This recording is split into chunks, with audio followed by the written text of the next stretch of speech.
मेरा नाम सोनू कंवर, कक्षा 7 है। कलयुग समाज के अशुभ लक्षण। कुटुंब कम हुआ, संबंध कम हुआ, प्रेम कम हुआ, मर्यादा कम हुई, लाज लज्जा कम हुई, विनम्रता कम हुई, समर्पण कम हुए, पुस्तक वाचन कम हुआ, खान पान की शुद्धता कम हुई, बाल कम हुए, कपड़े कम हुए, नींद कम हुई, घी मक्खन कम हुआ, पीतल तांबे के बर्तन कम हुए, भाई भाई का प्रेम कम हुआ, सत्य कम हुआ, अतिथि कम हुए, धैर्य कम हुआ, श्रद्धा और विश्वास कम हुआ, बड़ों का सम्मान कम हुआ और भी बहुत कुछ कम हुआ जिससे जीवन सहज था, सरल था। संतान को दोष न दे। बालक या बालिका को इंग्लिश मीडियम में पढ़ाया, अंग्रेजी बोलना सिखाया। बर्थडे और मैरिज एनिवर्सरी जैसे जीवन के शुभ प्रसंगों को अंग्रेजी कल्चर्स के अनुसार जीना ही श्रेष्ठ माना।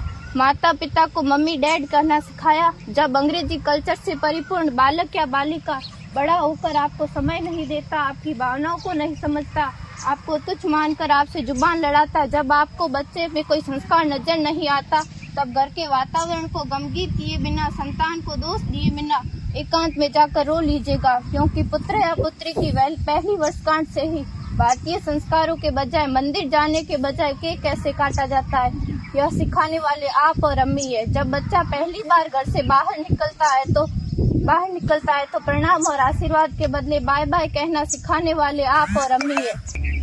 हम परीक्षा देने जाते समय इष्ट देव बड़ों के पैर छूने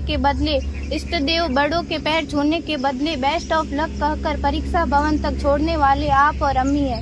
बालक या बालिका के सफल होने पर घर में परिवार के साथ बैठकर खुशियां मनाने के बदले होटल में पार्टी मनाने की प्रथा को बढ़ावा देने वाले आप और अम्मी है।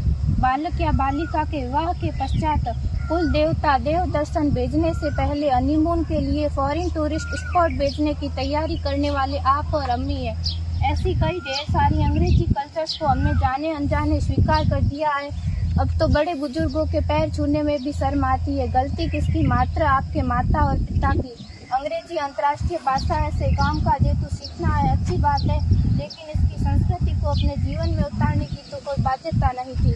अपनी समृद्ध संस्कृति को त्याग कर नैतिक मूल्यों, मानवीय संवेदनाओं से रहित अन्य सभ्यताओं की जीवन शैली अपनाकर हमने क्या पाया?